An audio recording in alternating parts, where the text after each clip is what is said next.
طيب، شكرا لك جواد شكر، كنت معنا من بيروت، شكرا جزيلا لك.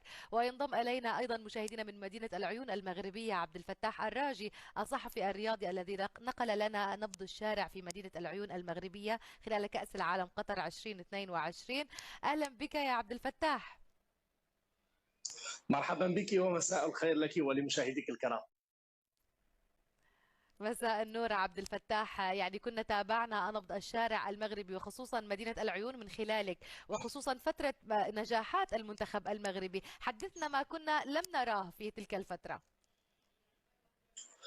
هو بالنسبة لهذه المتابعة المتميزة التي قدمتها قناتكم مشكورة، كانت مهمة لسببين أساسيين. الأول للأداء المفاجئ للجمهور، لم يكن مفاجئا بشكل صاعق ولكنه مفاجئ الوصول ولعب 7 مباريات كاملة في كأس العالم. الأداء الذي قدمه أسود الأطلس يعني فاق كل التوقعات صدقا، حتى توقعات الجمهور المغربي.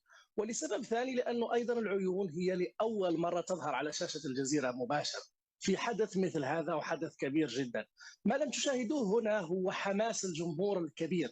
لك أن تتخيلي أنه في بعض المرات كنت أريد أن أثبت كاميرا الهاتف في أماكن التجمعات قبل أن يصلني إشارة البث، فلا أستطيع حتى أن أتحدث عبر الهيدفون لقوة ولفرط حماس هؤلاء المشجعين الشغوفين أولا بكرة القدم، الشغوفين بالمنتخب المغربي، والشغوفين أيضا بالظهور على شاشات التلفاز. هنا في المغرب وبالخصوص في مدينة نعم. العيون، كاميرات وعدسات التلفاز هي شيء مألوف بالنسبة للناس، فالناس تحب أن تعبر عن فرحتها وليس لديها أي مانع من أن تتحدث إلى كاميرات الإعلام.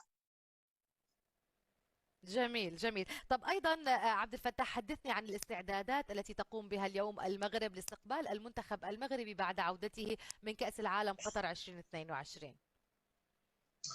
لا حديث في المغرب الآن إلا عن استقبال هؤلاء الأبطال الذين عادوا بالمركز الرابع، وهو شيء مبهج ومشرف بالنسبة للجمهور المغربي. الصحافة المغربية اليوم أفردت عناوينها كاملة، الصحافة الرياضية أقول، لأنها اليوم تحدثت عن هذا الاستقبال الكبير الذي من المتوقع أن يخص به أولا ملك البلاد الملك محمد السادس صلى الله، والشعب المغربي هذا المنتخب. نحن نتحدث عن أنباء أولية تتحدث عن استقبال هؤلاء الأبطال في مطار الرباط سلا، ومن ثم ستكون لديهم لقاء خاص مع الملك. ويتحدث الإعلام المغربي عن جلسة عشاء خاصة على شرف هؤلاء اللاعبين الذين سيلتقون بعدها بالجمهور ويلتحمون بالجمهور المغربي. الكل متحمس، حتى في مدينة العيون هنا الاحتفالات لم تهدأ إلى الأمس بهذا الإنجاز الكبير. الساحة التي كنا نبث منها طوال هذه الأيام هي ساحة المشوار، أحد أكبر المعالم هنا في مدينة العيون، بالنظر إلى أن المدينة عمرانيا تمددت وأصبحت مدينة كبيرة نعم. تضاهي باقي المدن المغربية. فحتى هنا في العيون أتوقع أن نعم. تكون هنالك متابعة مباشرة لوصول هؤلاء الأبطال والاحتفاء إن بهم. شاء الله.